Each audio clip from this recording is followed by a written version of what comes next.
뉴욕시의 새로운 NYC 케어가 오는 8월 브롱스를 시작으로 본격 시행됩니다. 오늘 새벽 맨하탄 할렘의 한 아파트에서 화재가 발생해 어린이 4명을 포함해 6명이 사망했습니다. 콜로라도주 덴버시 외곽의 학교에서 또 총격 사건이 발생해 1명이 사망했습니다. 내년 대통령 선거에 출사표를 던진 조 바이든 전 부통령이 가장 높은 지지율을 기록하고 있습니다. 트럼프 행정부가 지역 사법당국들이 이민자들을 체포하고 이민 당국의 신병 인도를 할 수 있도록 전면 허용했습니다. 이상은 이 시각 주요 뉴스입니다. 시청자 여러분 안녕하십니까? KBN 뉴스입니다. 빌 드블라지오 뉴욕시장이 어제 불법 체류자를 포함한 모든 시민에게 건강보험을 제공하는 새 NYC 케어 보험카드를 공개했습니다. 새로운 NYC 케어는 오는 8월 브롱스를 시작으로 본격 시행됩니다. NYC 케어 프로그램은 오는 8월 브롱스를 시작으로 2020년까지 뉴욕 시내 5개 보로 내 무보험자 60만 명을 포함한 모든 시민에게 건강보험을 단계적으로 제공하는 내용입니다. NYC 케어 카드 소지자들에게는 주치의가 배정되며 24시간 핫라인 서비스를 통해 진료 예약을 할 수 있고 NYC 헬스 플러스 하스피탈로 지정된 병원에서 무료 혹은 저렴한 비용으로 진료를 받을 수 있게 됩니다. 또 지정된 병원 내 약국에서 24시간 약을 처방받을 수 있습니다. 뉴욕시는 첫 6개월 동안 브롱스에서 약 10,000명의 환자가 NYC 케어를 통해 의료 혜택을 받을 것으로 예상하고 있습니다. NYC 케어 자격은 신분과 관계없이 뉴욕시에서 6개월 이상 거주한 자로 일반 건강보험에 가입할 수 없는 사람입니다. 어제 공개된 보험카드는 파란색 바탕에 주황색의 열쇠 모양의 로고에 뉴욕시 스카이라인을 형상화했습니다.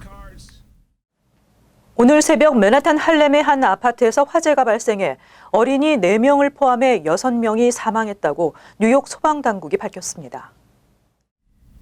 소방관들은 오늘 새벽 1시 40분 뉴욕시 아파트 화재 신고를 받고 출동했으며 화재 진압 후 아파트 5층에서 남성 1명과 여성 1명, 3살에서 11살의 소년 2명과 소녀 2명 등 6명 일가족이 모두 사망했다고 전했습니다. 화재 신고를 한 압둘 살람은 유리창이 깨지는 소리와 아이들이 울부짖는 소리를 들었다며 아이들은 공포에 질려 있었을 것이라고 말했습니다. 아파트 5층에 거주하다 탈출한 한 남성은 연기가 심해 앞을 볼 수 없었다며 사망자들은 연기에 질식해 숨졌을 것이라고 전했습니다. 콜로라도주 덴버시 외곽의 하일랜즈 렌치 지역에 위치한 스템 스쿨에서 총격 사건이 발생해 1명이 사망하고 8명이 부상을 입었습니다. 로이터 통신에 따르면 총격 사건은 어제 오후 2시쯤 덴버시 남쪽으로 40km 떨어진 하일랜즈 렌치 지역에 위치한 스템 스쿨에서 발생했습니다. 더글라스 카운티 경찰은 1,850여 명이 재학 중인 스템 스쿨에서 총 여러 발이 발사됐으며 1명이 사망하고 최소 8명이 부상을 입었습니다. 경찰에 따르면 총격 용의자 가운데 1명은 18세 남학생이며 또 1명은 미성년자인 여학생으로 밝혀졌습니다. 2명의 총격 용의자는 신고를 받고 출동한 경찰에 의해 체포됐으며 현지 전술팀이 교실을 수색 중이지만 추가 용의자는 없는 것으로 알려졌습니다. 학부모들은 총격 사건이 발생하자 자녀들을 황급히 데려갔으며 학교 시설은 현재 봉쇄됐습니다. 내년도 대통령 선거에 출사표를 던진 민주당 후보 중 조 바이든 전 부통령이 가장 높은 지지율을 기록하고 있습니다. 2위를 달리고 있는 버니 샌더스 의원의 20% 이상 앞서고 있으며 나머지 후보들은 대부분 한 자리 지지율을 기록하고 있습니다. 지한샘 기자가 전해드립니다. 2020 대선에 나설 민주당 경선 후보들 중 조 바이든 전 부통령이 압도적인 선두를 달리고 있습니다. 모닝 컨설트의 조사 결과에 따르면 바이든 전 부통령의 지지율은 40%로 2위인 버니 샌더스 상원의원의 21%포인트 차이로 앞서는 것으로 나타났습니다. 3위는 지지율 8%를 받은 엘리자베스 워런 상원의원, 4위가 7%를 획득한 카멀라 해리스 상원의원이 차지했습니다. 떠오르는 샛별인 피트 부티지지 인디애나주 사우스밴드 시장은 6%의 지지율로 5위에 랭크됐습니다. 지지율 변화 추이를 보면 바이든 전 부통령은 지난달 25일 대선 출마를 공식 선언한 이래 10%포인트 상승했습니다. 반면 샌더스 위원은 바이든 출마 선언 이후 5%포인트 하락했고 부티 지지 시장도 바이든 출마 선언 이후 3%포인트 내려갔습니다.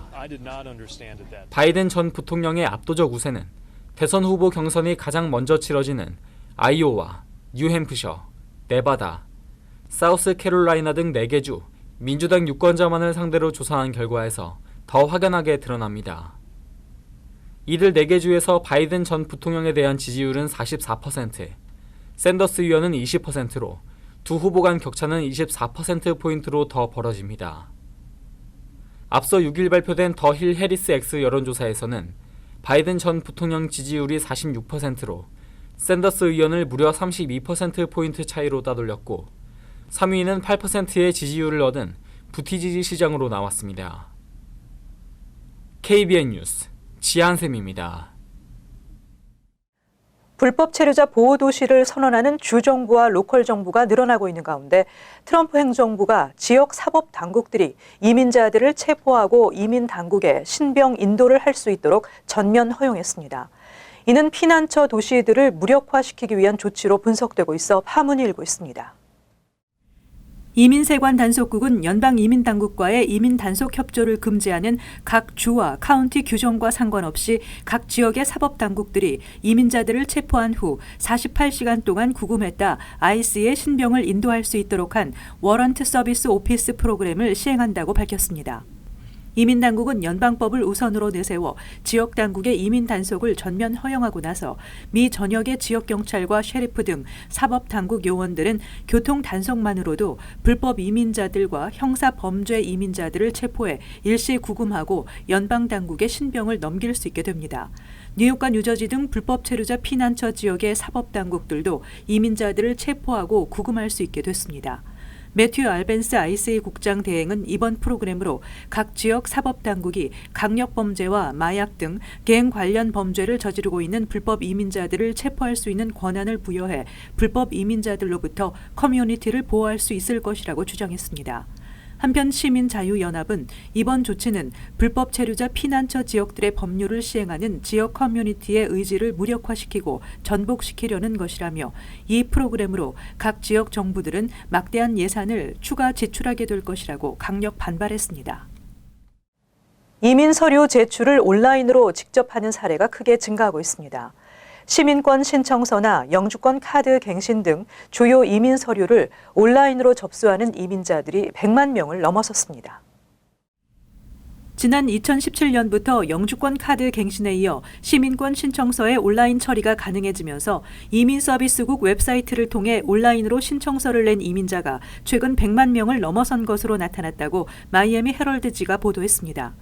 신문에 따르면 온라인 이용 이민자들 중 61%가 영주권 카드 갱신 신청서를 제출했고 37%는 시민권 신청서를 제출했습니다.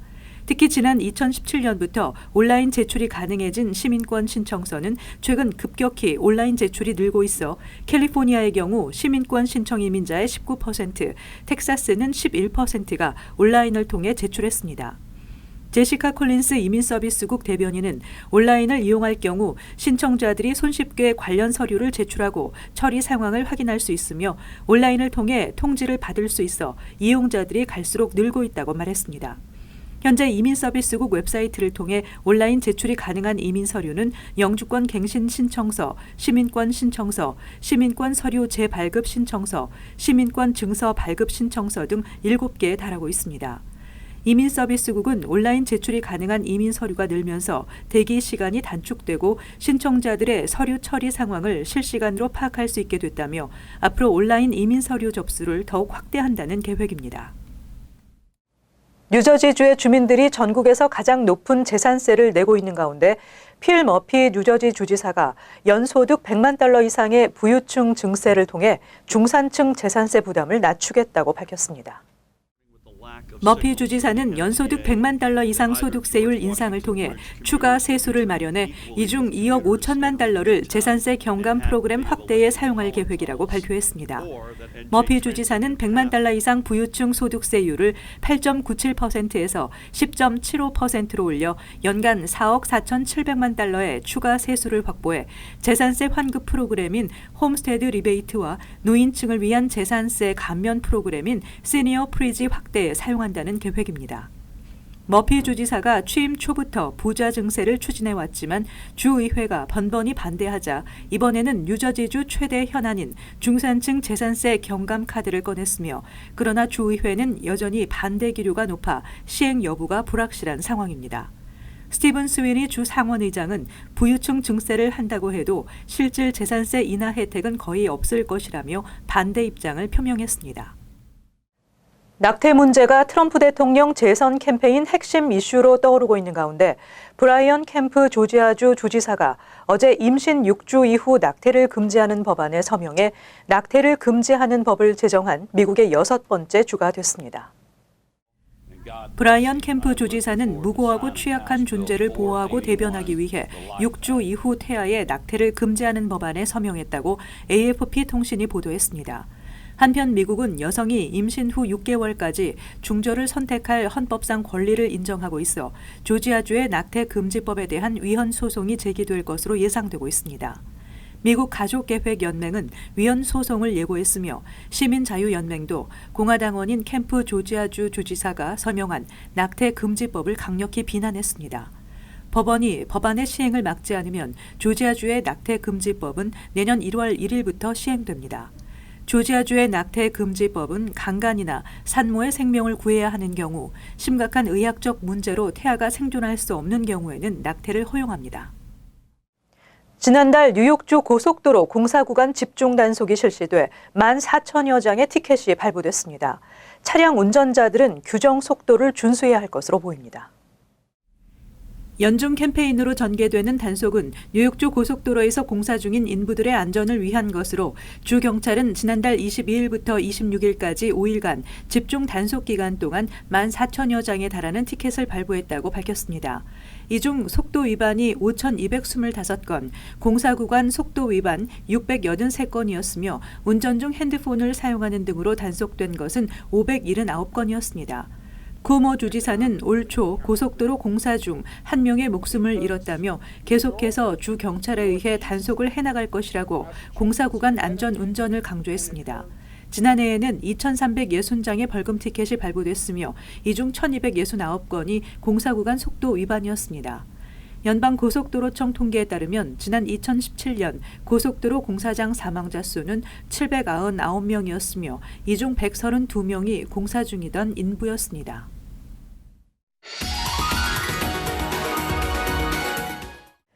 이어서 LA 지역 한인사회의 소식입니다. 캘리포니아주의 한 여성이 경찰에게 검문을 당하다 바닥에 내팽겨치는 영상이 공개되면서 과잉 진압에 대한 논란이 커지고 있습니다. 리오 비스타에 거주하는 체리시 토마스는 최근 가족과 함께 차를 타고 마켓으로 가던 중 특별한 이유 없이 경찰이 차를 세워 검문을 하던 중 폭행을 가했다며 당시 촬영된 영상을 공개했습니다. 공개된 영상에는 경찰이 토마스를 들어 올린 후 딱딱한 바닥으로 내던지는 장면이 담겼습니다. 리오 비스타 경찰국은 토마스 가족의 차량 등록 스티커가 만료돼 검문하는 과정에서 차에서 내리라는 경찰 지시를 따르지 않아 발생한 합법적인 절차였다고 해명했지만 토마스 가족은 당시 타고 있었던 차량은 아무런 문제가 없었다며 명백한 차별이라고 비난했습니다. 한편 영상이 공개된 후 경찰 당국은 자체 조사에 돌입했으며 현재 체리시 토마스는 신체적 고통을 호소하고 있는 상태입니다. 게빈 뉴섬 캘리포니아 주지사가 기저귀 등의 판매세 폐지를 추진한다고 밝혀 관심이 모아지고 있습니다. 뉴섬 주지사는 아이들을 키울 수 있는 적합한 환경을 만들기 위해 기저귀와 탐폰의 판매세를 폐지시켜 부모들의 경제적인 부담을 덜어주고 차일드 케어 혜택을 제공한다고 밝혔습니다. 캘리포니아주 입법부에 따르면 기저귀와 탐폰의 판매세를 없앨 경우 5,500만 달러의 세수가 줄어들게 될 것으로 추산했습니다. 하지만 뉴섬 주지사의 제안에 따르면 차일드 케어에 사용될 예산의 일부는 마리화나에서 얻은 8천만 달러 상당의 세수로 충당하게 됩니다. 앞서 지난 2016년 제리 브라운 전 캘리포니아 주지사는 또 다른 예산 지출을 유발할 것이라며 해당 법안의 거부권을 행사한 바 있습니다. 이어서 간추린 소식입니다. 내셔널 메릿 장학재단이 발표한 대학 후원 장학생에 뉴욕과 뉴저지에서 각각 2명과 5명의 한인 학생이 포함된 것으로 나타났습니다. 미 동북부 7개 주 가운데에서는 커네티컷주와 펜실베니아주에서만 각 1명씩 포함됐습니다. 선발 학생들에게는 최대 4년 동안 1인당 연간 $500에서 $2,000의 장학금이 지급됩니다. 재단은 올해 총 7,300명을 선발해 $3,300만 장학금을 지급했습니다. 뉴욕주 상하원은 어제 스쿨버스 정차 시 작동되는 스탑사인에 감시 카메라를 장착해 스쿨버스를 추월하는 차량을 단속하도록 하는 내용의 법안을 통과시키기로 합의했다고 밝혔습니다. 법안에 따르면 스쿨버스 감시 카메라 설치 여부는 각 학군이 선택할 수 있습니다. 현재 뉴욕주에서 정차한 스쿨버스를 추월하다 첫 번째 적발될 경우 $250, 이후 적발 시 $300의 벌금이 부과됩니다. 밥 스미스 뉴저지주 상원의원은 오늘 비닐봉지와 스티로폼 포장 용기 등 일회용 플라스틱 제품 사용을 전면 금지하는 것과 함께 종이봉지 사용도 금지하는 쪽으로 기존 법안 내용을 수정할 계획이라고 밝혔습니다. 일회용 플라스틱 제품 사용 금지 법안이 본회의 표결을 앞두고 있는 가운데 종이봉지를 유료화하는 것이 아닌 사용을 완전 금지시키는 쪽으로 선회하겠다는 것입니다. 법안이 최종 입법되면 1년 동안 시범 기간을 거친 뒤 정식 효력을 발휘하게 됩니다. 롱알랜드의 30대 남성 운전자가 카풀 차선을 이용하기 위해 마네킹을 분장시켜 차의 보조석에 앉혀놓는 꼼수를 부리다 적발됐습니다. 서포 카운티 경찰에 따르면 지난 6일 오후 롱알랜드 익스프레스웨이에서 2002년형 세턴 승용차의 앞좌석에 사람으로 분장한 것으로 의심되는 마네킹을 고속도로 순찰대가 발견했습니다. 경찰은 이 운전자에게 카풀 차선 위반으로 소환장을 발부했습니다. 계속해서 환율과 증권 소식입니다.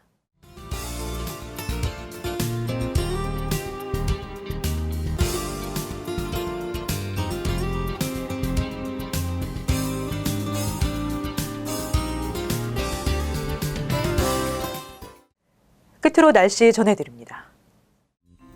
목요일 대체로 흐리겠습니다.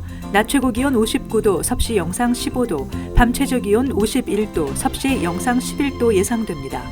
금요일은 대체로 흐리고 오후 늦게 약간의 비가 예상됩니다. 토요일 대체로 맑겠습니다. 이상으로 KBN 뉴스를 마칩니다. 시청해주신 여러분 고맙습니다.